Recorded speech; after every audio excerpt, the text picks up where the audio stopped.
Hey, so I'm Nathan. I'm working with Subscribed on some of their podcasts. And right today, what we're going to do is we're just jumping into an interview. So just wanted to quickly ask about your background and if you could introduce yourself and just let sort of the viewers know just a little bit about you and what we're going to kind of talk about today.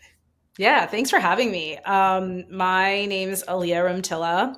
I am a SaaS founder, which is, I guess, why I'm here. But the weird thing about this is I have no tech and actually also no real corporate experience or background prior to starting this company. So definitely not your typical SaaS founder. My background is very varied and random. So born and raised in Vancouver. Played field hockey very, very, very competitively, which helped me to get recruited to go to Harvard, where I did my undergrad. And while I was there, my degree was in visual and environmental studies. So a lot on film production and a lot of coursework on Islamic studies. Born and raised a Muslim, 9/11 happened the night before my first day of classes and really prompted a very deep search in terms of what does it mean to be a Muslim in post 9/11 America, coming from Canada, where it was a very, very different landscape at the time, and I think still today.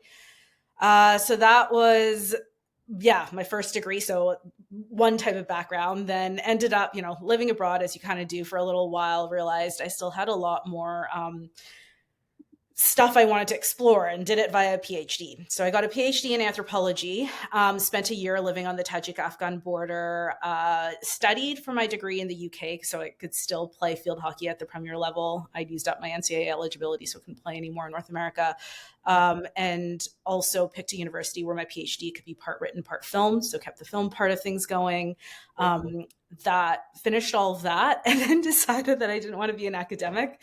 I wanted to affect change in the world today. And it just Nice. felt like writing papers does have an effect on the world. I just think we're looking at 100-year timelines as opposed to Mhm. within my own lifetime.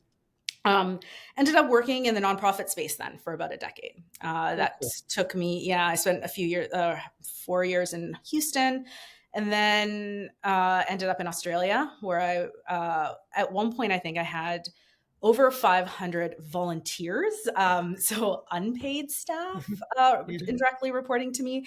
So unwittingly became, I realize now, a bit of an expert in HR. Cool. Didn't quite realize it at the time. And then COVID happened. And I was in Australia, did a lot of introspection on, like, what is it that I really want to be doing in the world? Mhm. And with such a big, varied background, I think for me, the one thing that I could figure was that I wanted something that would bring everything together, like the film production, the anthropology, the people management, the all of that, and do it in a way that had some degree of social impact, but that was affected change at scale. And I think that's where the VC backed path felt Yeah. really, it's all about scale, right? And Right. achieving scale and impact quickly. So I joined the Antler program on a whim. Nice.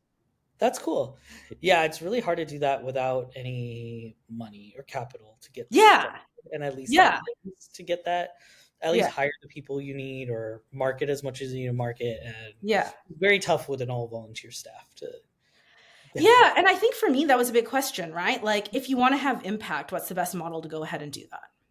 Yeah. So And it's a difficult one, right? right. It's kind of that balance because I know VC back, they want you to go IPO, where sometimes that may be too much and you may just need to bootstrap it, but at least trying to do everything out of your own pocket is a little bit too much for to ask of most people. So The question, my interview question when I was applying to the Antler program, it yeah. was more at the basic. So they were asking, like, are you okay with like a VC backed approach? But I think they were even asking, are you okay with making profits? Like, Yeah. from a nonprofit context, right? Like, and Yeah. I was like, well, profit's not a dirty word here. Like, it's okay. It's a Um, very different like mindset and mm, place. mm. But what I do like about the nonprofit and some of those other spaces that aren't necessarily VC backed is there's a lot of focus on like the actual problem you're trying to solve and the person, and you get more. I feel like you get more time to really dive into that versus we just have to launch something and sell it. Yes and no. Mhm. I think that because impact is harder to measure than profit, Mhm. and the market provides a quantitative, immediate indicator of customer Needs. demand or Yeah. appreciation. Mhm. Sometimes you can get away with a lot more in the nonprofit space in terms of pumping out a product based on what you think it should be, as Yeah. opposed because there is a bit of like, I mean, we talk about the white man savior complex. There is a little bit of that perspective of I know what you need better than you know Right. for yourself, right? Yeah. So I think that exists in a way that you just can't get away with it in a profit driven context. Because you have to get those returns and show that impact right away. Otherwise, There, yeah, that's going to end fast. quantitative measure of success, right? Yeah. It's very cool. Yeah. So, okay. So, nonprofit sector, academic background. How did you end up becoming a SaaS founder? And like, what I get that the impotence was that you want to really affect change, but what was that moment like where you're like, fine, I'm going to start a SaaS company and I'm going to do it and take VC money? So I didn't decide to start a SaaS company. I decided to start a B2C product. Okay. So it wasn't B2B SaaS, right? I think Mhm. eventually like SaaS seems to be the only thing that you get investment for. So sure, Yeah. our pitch deck had a SaaS model. But essentially we started off with an idea that we were going to help families capture their life stories and share them with family and friends. Like Cool. super different. We're now in HR tech. Yeah. We're very much B2B.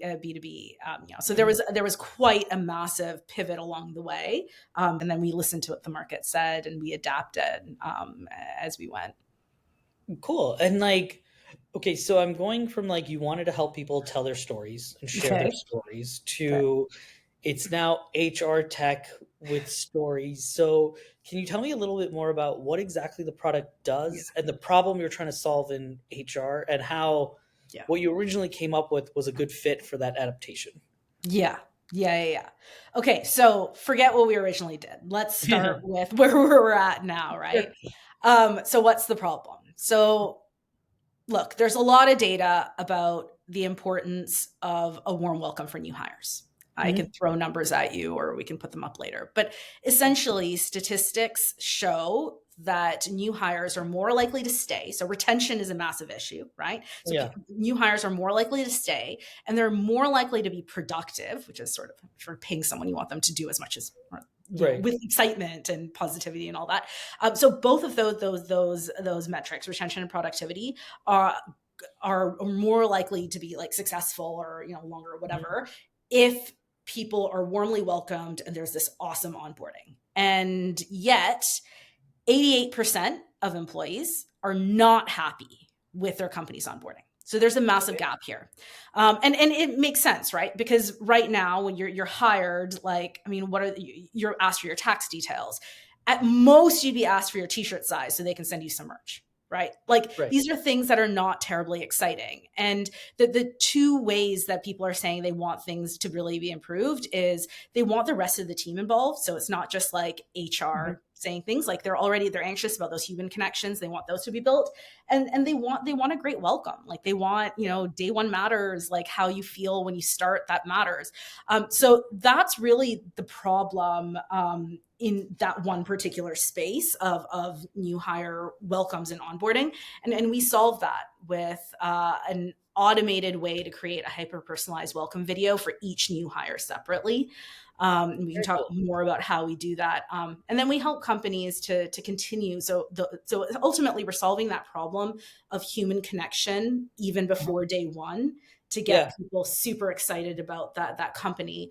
And we keep that going. So we leverage. Well, for us, it's all about milestone moments, like those moments that matter, where Yeah. you're willing to say things to your colleagues that are not the kind of thing you'd say on an everyday basis or in like just a simple Slack message. So Yeah. leveraging things like work anniversaries, someone getting married, someone getting citizenship, whatever Mhm. those things might be, to yeah, build connection. Oh, that's very cool. So Mm. I guess, I've always been in very early stage startups and the onboardings have always been like, great, we need your Yeah, tax exactly. information, we need your details. Exactly. We've set up your Gusto account and now you're just like, here's access to Jira, here's whatever notes we have, you're on your own, Yeah, join Slack figure it and out. come to the next meeting and figure everything out. So what size companies do you typically work with and that feel like this is important, or they're at a size where it's like justified to kind of bring all this in? Or are you seeing smaller companies use this tool too? I think everyone has the problem. Hmm. I think the question is around what's the best way to solve the problem. Yeah. And I think so the question is, what's the size company that would most benefit from our solution to Hmm. a problem that's ubiquitous? And it's the problem is goes beyond tech, right? Like we're talking retail, Yeah. hotels, like a wide market for Right. what we have to offer. I think the niche for our product comes when you can't do it with a human. Sure. So That makes if sense. you have a human who can go in and say, "Hi, this Yeah. is me. Let's have a Zoom. Let's build a relationship." Oh my God, just please do it. And if Right. you're face to face, like have a cake, put something on their desk, like bring people together for 15 minutes over a break time, please. Like, this is really, really solid. Mhm. I think that everyone is virtual before day one.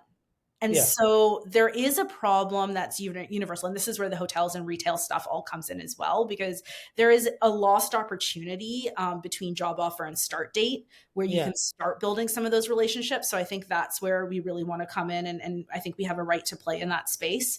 Very I cool. think that companies that are large enough that there is a risk of the personalization and connection to the upper levels Mhm. starting to get lost, they need us, as That makes opposed to feeling like, oh, this would be fun. Well, yeah. it's not great, it's fun, but you need us when you it's just not physically possible for Mhm. that person to do everything. We had a company where one guy said, oh yeah, our CEO has been doing a hand cooked barbecue for his entire team.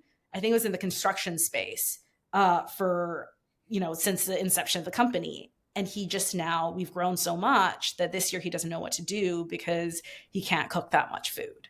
Right. So how do you replace that? Like, food's meaningful. So how Yeah. do you replace that meaningful connection in another way that retains the meaning of the interpersonal? That's very cool. Have you found like a certain size of company is more interested in your services than other sizes? Or is there like a minimum size that you found like they just need that help and they're coming to you for it? Or is it still not fully figured out yet? Well, our priority right now is focusing less. So we actually have companies of all sizes who've used our Very cool. product, Okay. right? So like That's everything awesome. from Google, Robinhood, Mhm. to like on the smaller size, like 10, 20-person startups Oh, who, very cool. Okay. That yeah. makes And yeah. and they use it. I actually 10, 20-person startups for things like work anniversaries where Mhm. it's really like it's companies that value culture. We use the product ourselves. Yeah, very We cool. welcome new hires and for everyone's work anniversary, and never gets old. Like there's always Yeah. something more to say. So I think you can see like it depends. So if we want to talk a little bit about like the market right now, it's hard in tech, right? And Yeah. budgets are being cut. So for us, what we find really interesting more than size is there the question that we're asking? I mentioned hotels. I mentioned, is there a different market where the need for hiring is not market force related, and Right. hiring is happening at such high volumes, and the retention problem is so in your face that we could actually be the thing you don't get rid of during a market downturn because we're saving companies so much money. That makes a lot of sense. And Mm, like I can see how that would really save executives times and even hiring managers times. That's the problem that you're trying to solve is mm. offload that time. And I guess one question I had is like, so you've seen this problem. What really inspired you to create the solution for this? Like where did you hit that insight of, okay, this seems like a problem, now I want to solve it? Do you have any personal Yeah. experiences with it or It's I feel like my answer to that question is probably the same as my Mhm. answer to the question of how do we get our first customer, Yeah. mainly because it's a pivot. Yeah. So yeah, I have personal experiences of the need for the product, but Mhm. like the order was off, right? Like Yeah. oftentimes you hear SaaS products where like, oh, this was a burning problem for me, and therefore I need to solve it for myself. And for us, it wasn't like that, right? Yeah. Because we realized afterwards, we are like, oh yeah, like how did we not see this? Because I got hired. I mean, to a job in Houston, flying down from Vancouver, haven't met anyone in the office aside from the one person who interviewed me. Knew I was working with a fully, like, so there was an office, but then the main people I was working with were all in other cities around the US. Hadn't Mhm. met them, had Yeah. no idea like what to expect. I don't even think I was told what time to show up at work. I think I was told that office hours were 10 to 3. I knew my start date. I flew in the day before. I showed up to work, had no idea what door to enter, had like, Yeah. it's just so you're anxious and it feels Yeah. awkward and you don't like, and it's, for me, so much of it's the social awkwardness, right? You're like, It's oh, weird. I just had a friend that joined a company and she was like, oh, they didn't need me to come in till like 1 o'clock. And I got here at 7 a.m. to start the day and they just didn't tell me. So it's definitely a clear problem that happens quite often. So, we had a company in Australia who is piloting our product, and yeah. they said, so the feedback was that, so you hire a housekeeper. The Yeah. housekeeper shows up on day one. They've met maybe one person, but not the HR manager for the hotel, because the HR Mhm. manager for the hotel was like, it was just, I think housekeeping interviewed Yeah. them. I don't even know that they like it couldn't even have been a virtual process. I don't know too much about the hiring process. And usually the HR manager was telling us, usually it's like so awkward because the person's like standing in the lobby of the hotel, don't really know where to go, and this, that, and the other. What she said was that they used our video where half a dozen people had like said, okay, we're excited to have you start. So like the general manager, the HR person, blah, blah, blah. She Mhm. was like, I walked into the room and this new hire got up, recognized my face from the video, and confidently and calmly came over and said hi. And Oh, she was that's like, cool. it was just transformative, right? Because the Yeah. anxiety is now gone. You're a familiar face. You were kind in the video. I'm no longer scared. And like, yeah, it completely transforms that day one. That makes a lot of sense. And, it's just whether or not I feel awkward at a company is just going to determine if I stay or not and Yeah. or find something new. Yeah. So that Yeah. makes a lot of sense in these industries. Mhm. And okay, so you mentioned it was a pivot. Tell me just about Yeah. finding a pivot and getting that first customer and just Yeah. like how it went with your investors and everything and just that process because it Oh, seems like that's an that'd be interesting a question. pretty Our investors are so supportive. it seems like No, that'd be an intense kind yeah. of very stressful time period to figure Yeah. that out. But you know, the thing with pivots is you don't realize you've pivoted until like after like so far down the line that you're like, Yeah. oh, that was a pivot. Like, so Right. I think I had my first conversation with an investor last month where he was like, oh, so you really have pivoted. Now you're HR tech. And we're like, Yeah. yes. It's been a year and a half retrospectively. Yeah. But yes. I'm glad we're all on the same page now. We was fine with it because it makes sense, and he was actually quite excited. But essentially, so the way it worked is, so we had this app that we built that was very Mhm. much about capturing family stories. And the problem with it was that it was, great. Like everyone and their mother wants to do this. So Mhm. market research was like through the roof. Everyone wants this product. Everyone's willing to pay for it. Everyone's willing to pay way more than we need to charge for it to make this work in terms of Mhm. business model. And then no one actually does it. So we Right. built the product and just like, no one got around to getting it done. So we had to come up with all of these different, like we had all of these sprints. We were like, okay, here are a list of ideas of how we solve this and build a habit.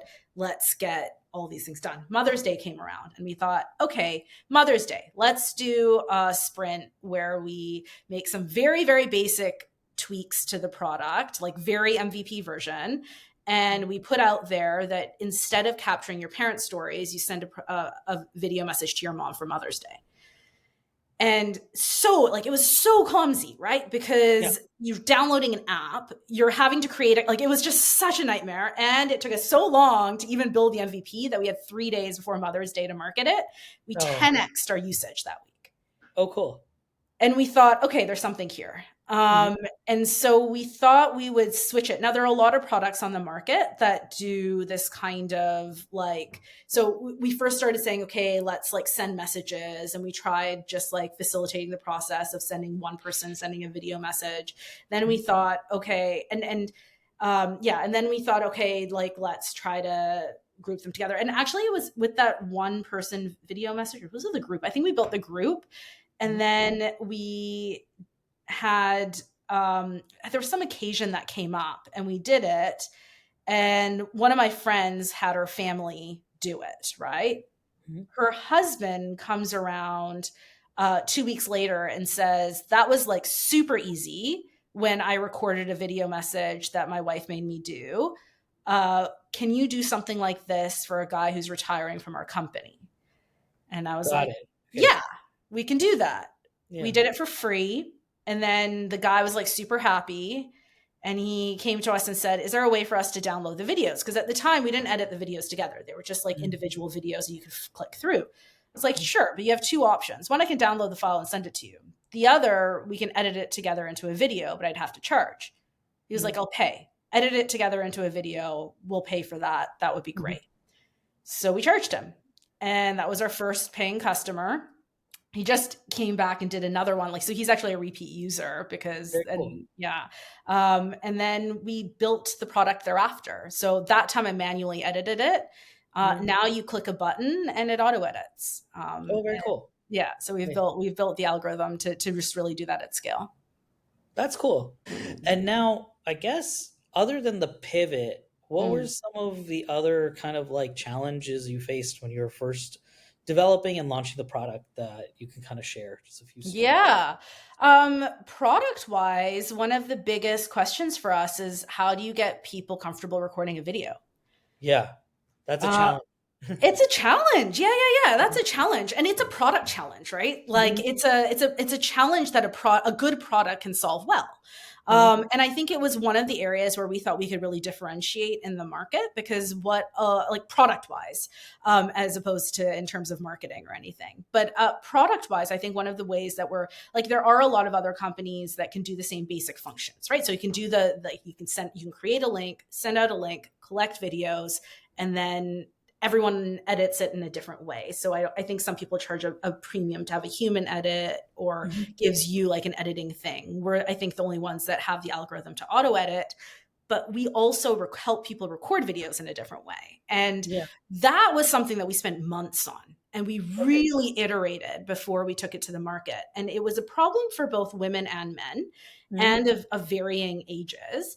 And what we did, we actually had an investor to your investor question earlier, Yeah. who had been one of our super users trying to get his mom Mhm. to, and his mom and his, I don't remember, I think it was his grandmother as well, who was, in a different country to record their stories. So we talked to him on a monthly basis, right? And, talked to his Yeah. mom and was trying to get this done and figure out like, so he kept on giving us product feedback.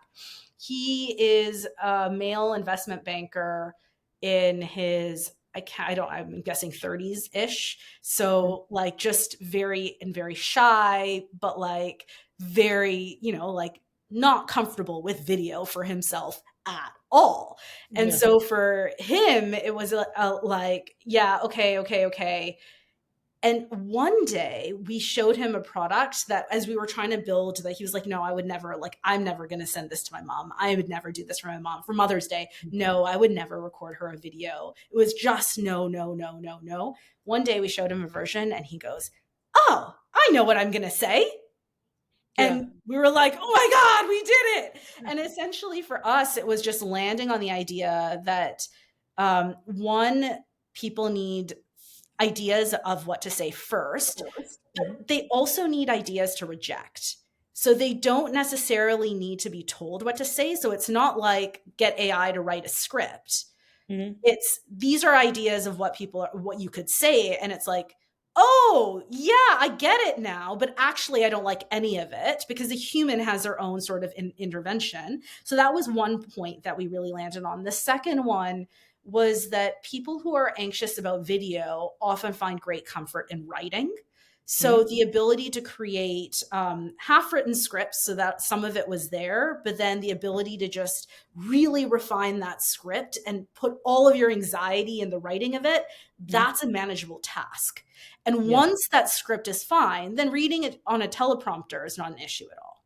Right. So that's what we built. Oh, very cool.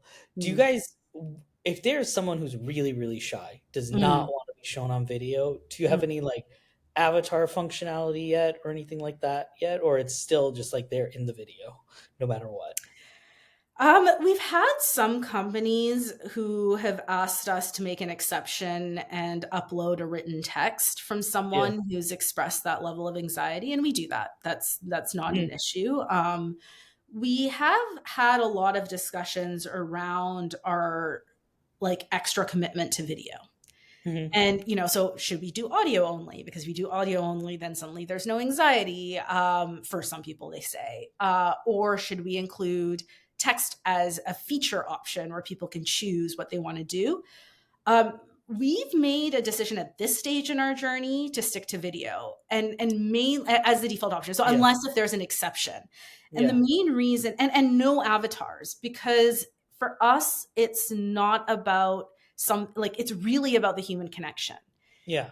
And there's something that doesn't like it's the nonverbal expressions Mhm. that are visible that communicate so much that you Yeah. don't get even with just audio, forget the written word. And we're really like trying to trigger those hormones in the recipient, right, that you Mhm. get from the smile. And we have little features built into our UI to encourage smiling to at the right times. And so Oh, cool. we've spent a lot of time on trying to get that right. And I think for us, that's really important. And it may Awesome. not be right for everyone. Yeah. So either someone doesn't partake, we have an exception for them, or we're not the right product for you right now. That makes sense, but I could see how that's definitely a challenge to switch that user behavior and make it more comfortable to really like share video content of yourself. And I don't know, even with just doing podcasts, it's still, it's not a big deal, right? I'm just interviewing you for this and we're just having a conversation, but it's still, I'm putting myself out there and you are as well. And just Yeah. like, there's so much anxiety around just Yeah. video content of Yeah. yourself getting put out Yeah. there I that, think a lot for us is about that number one, the first time. yeah. I think once people have done it once, it's okay. It's like the same thing with the podcast, right? Mhm. Like, okay, the first time it's okay, um, And then after a like while, once it you've just done it. gets easier and like you kind of reduce that anxiety. Yeah. So I guess you mentioned that you had that first kind of friend come to you and tell you Mm, like, wait, can you do this for someone who's having a mm, who's retiring from my that's right. company? Um, so you went from that. How did you validate that this was an actual real market? And Mm. then how did you go from that initial first one to let's build this out and turn it into our kind of model? We did hundreds of chats with Mhm. HR people. Leveraged our own networks. We reached out to random people on LinkedIn, as many people as we could, Mhm. and honestly just asked for advice, right? Like it was Yeah. the point was like, what is your problem? Where is the Mhm. problem? Right. And we tackled it in sprints, like identified a market, set ourselves, so if X, Y, and Z are true, then this is what we should be hearing. Therefore, we have a case or not, right? And Yeah. just like every time set ourselves like, what is this? And then went out and tried to have as many chats as we could Mhm. to prove or disprove. And that was our process. And honestly, like the I think when we started to know we had something was when we started to see that you're not even talking to like I genuinely did not enter the call expecting a sale. I am Yeah. going in to get research, and that person is so excited that they're like, well, wait, can I use it? Yeah. Like, oh, okay, Yeah. sure. Yeah. And so I think that's happened a few times. And so now I think what we're trying to refine is that sometimes when that happens, like, and this is like the market side of things, because like I think our Mhm. product is good. Like it's not the Yeah. product we need to work on. We've built our integrations with the HRISs and the ATSs and all that. It's really on the market side where we've found that in like so there's one market space that I haven't talked about, but like the early career space where it's like it's great, but like sales cycles are 1 year plus, so Yeah. that's not going to get us to our next round of investment. Right. So but let's keep that going because that's clearly going to Mhm. yield results soon enough. But I think that's the kind of stuff that you then learn, right? Mhm. And then you have to continue to iterate. Yeah, that's very cool. I'm I guess I'm kind of curious just because you have that academic background and like as an anthropologist and into video and stuff like that, I've been trying to just figure out between like different founders where their line is of enough user research and market research and actual proper user research, like not like putting in sales stuff pitches in there too and just like really just user discovery work. How many do you feel is kind of a good enough number where you feel comfortable that you validated and it's worth trying out the idea now? Like where's your line for that personally?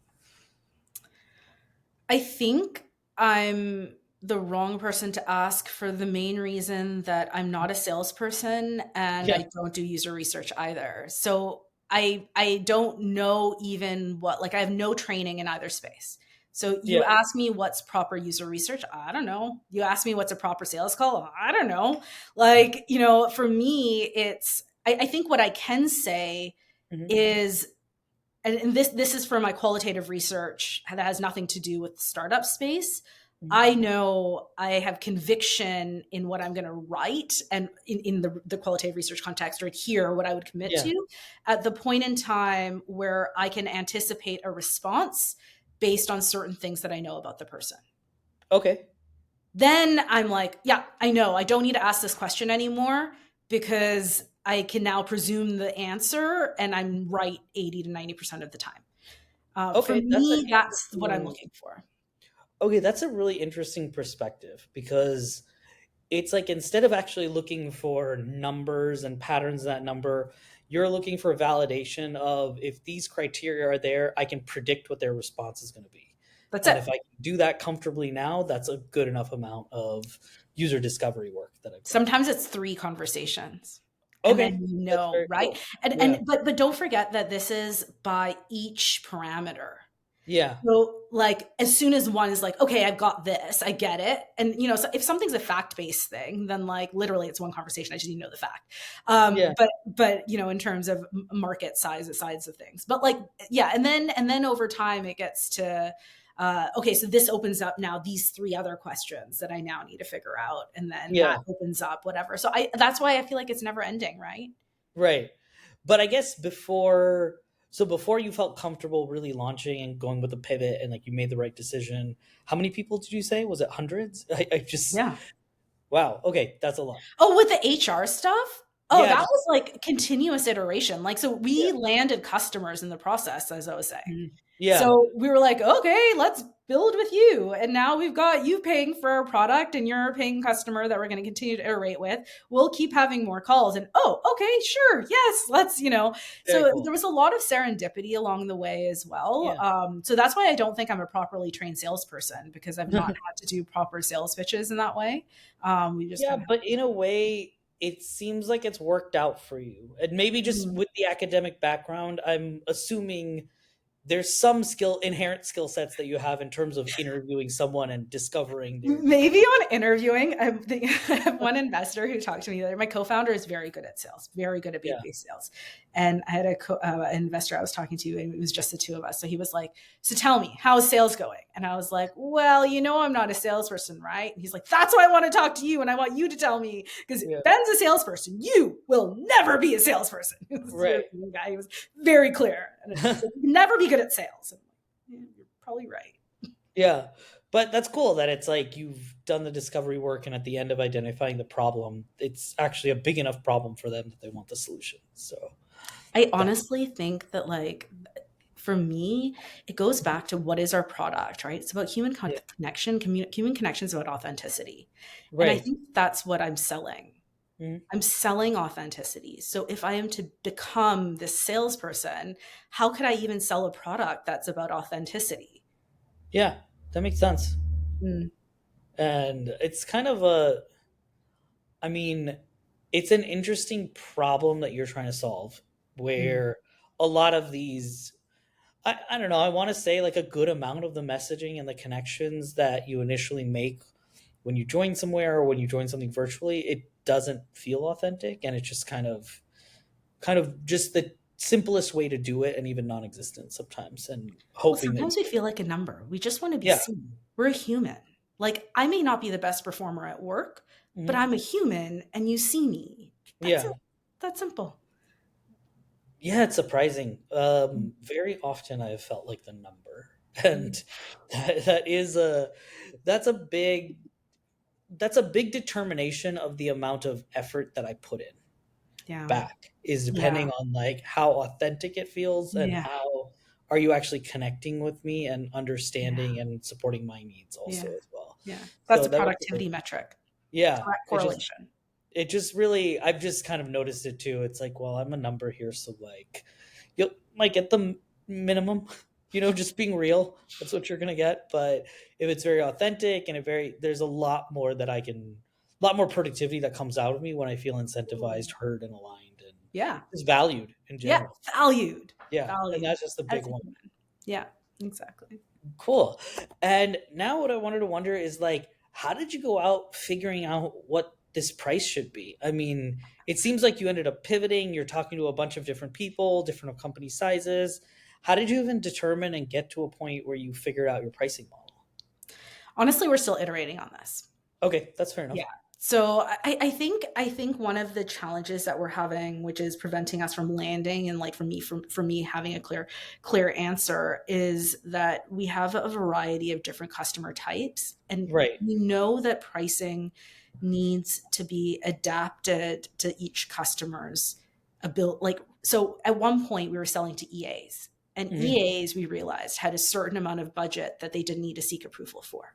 So Right. we adapted our model to suit that. Now we're going after a larger scale enterprise customer. So we're going back to our pricing model to figure out, okay, actually, should it be freemium, or like, do Yeah. you need a free pilot? Like, what does this even look like? How do so I think we'll continue. I think pricing will continue to evolve, Hmm.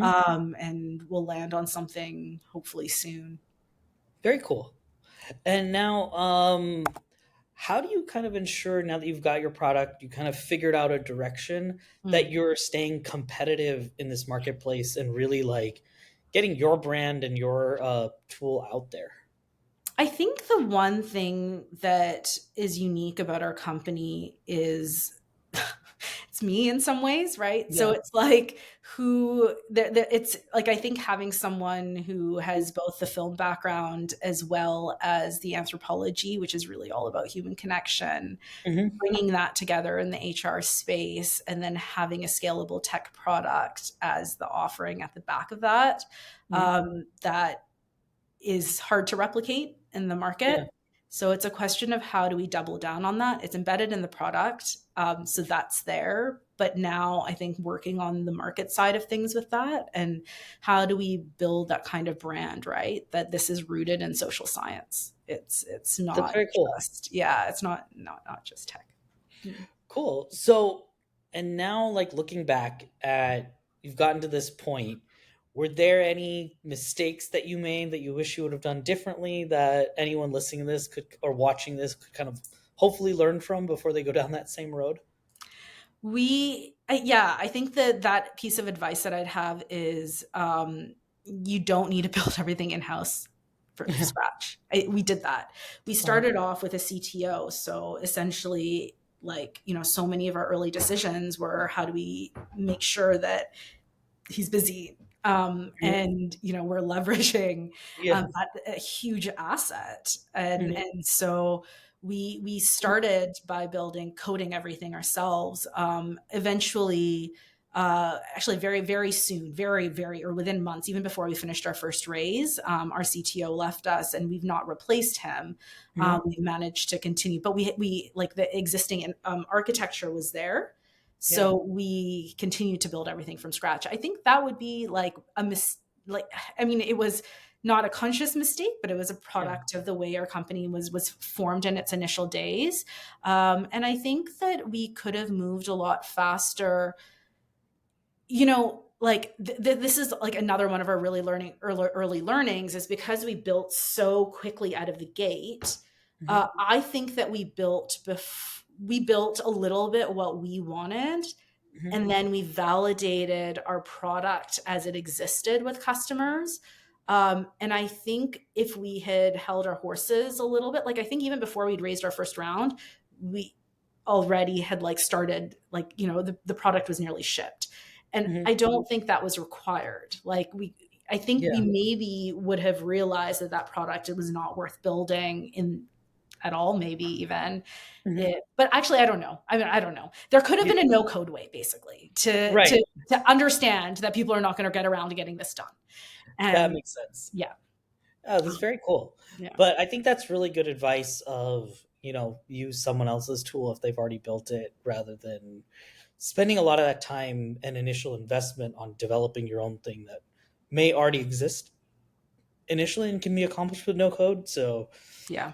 I think very wise feedback and kind of something honestly that I think a lot of people are thinking about now and really trying to figure out like how do I get this done and does it make sense? And I think I just saw a post on LinkedIn recently that was like your startup doesn't need a CTO I don't and think it does. Ours really doesn't. got to a point.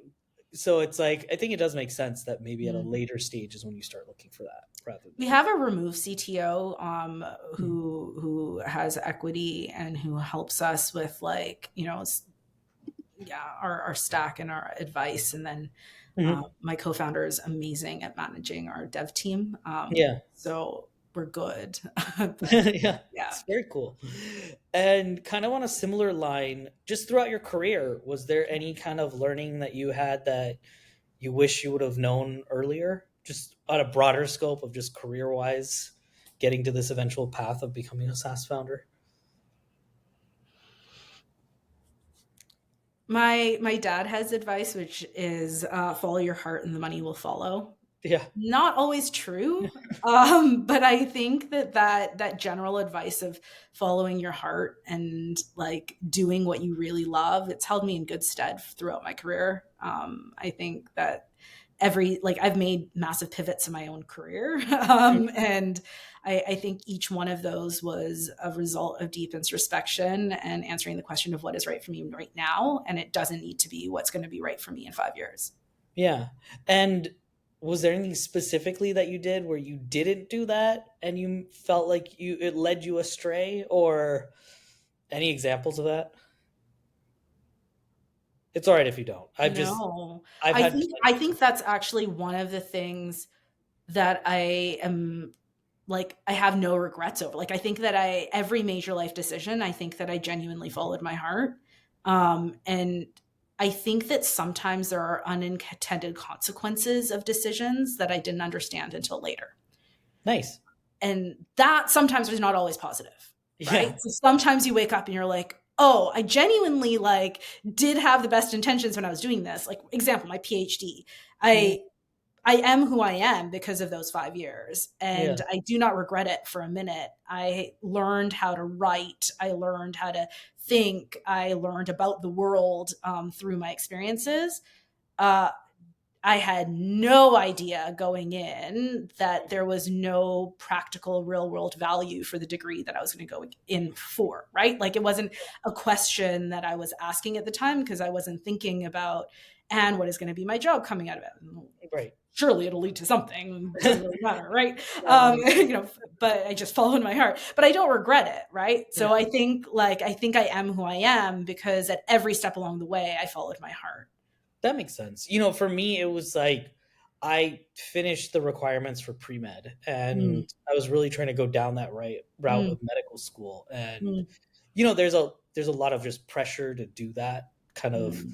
I guess, background wise and like, Mm, I culturally to get kind it. of go down that route, but just did not enjoy the courses. And I was kind of forcing myself to do it instead Mm, of really listening and kind of pivoting earlier and maybe mm, learning a different skill and mm, mm. switching earlier ahead of time rather than like struggling and then switching, being forced to switch later. So, yeah, but I think that's actually very good advice. I think for me, where I'm really working on right now in terms of this, in terms of being really true to myself, is in the mundane. Yeah. In I think that's where it becomes like, sometimes it's so, if for me, when I take the time out to actually consciously think about a decision, Mhm. I give my heart space to speak. it's Yeah. hard to do that when you're just trying to like cook dinner or like Yeah. get our next sprint done and like so I think that's the bit where it's where for me it's a current focus area of That sounds improvement. very cool. Mm. So my last question for you is, what are some of your favorite like SaaS subscriptions out there now that you use? Maybe your top five or something like that. I probably have the exact same list as every other founder in terms of like, okay, so what are we paying for? Like our credit card statement includes Notion, Yep. Sales Navigator, Calendly, Google Suite. We don't pay for Slack, but we use it. Free version is just fine for us. Yeah. ChatGPT. We both have our own subscriptions and use it very, very regularly. I think the only unique one that others may not have heard of is Humantic.ai. Huh. Have you heard of it? No, what is that? Okay, so it like you basically it's like a plugin, a Chrome plugin, and Mhm. then when you're in LinkedIn, it'll like and you're on someone's profile. Actually, I didn't do it for you. I should do it for you. Uh-huh. You go to their profile and it just like reads the profile basically. Mhm. I think you do it for a variety of other things. We do it for LinkedIn mainly, and then it'll tell you it'll profile that person.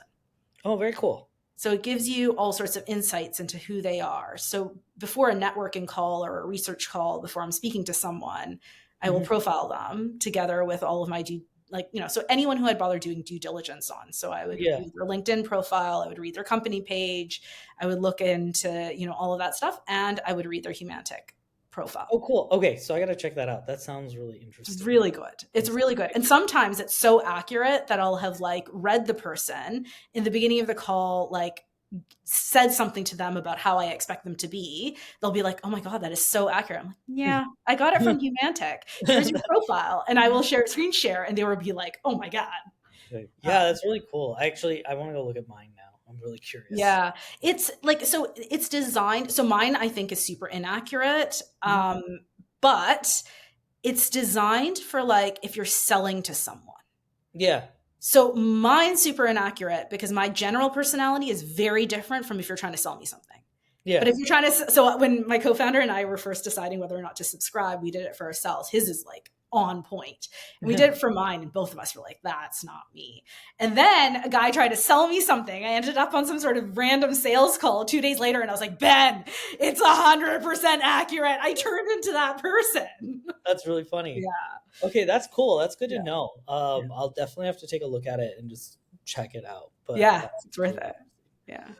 cool. Well, I wanted to thank you for just taking the time to kind of like tell us your story and your product. And yeah, I just really appreciate taking time out of your day to kind of be on this and share with us. That was great. I really enjoyed it. Thank you.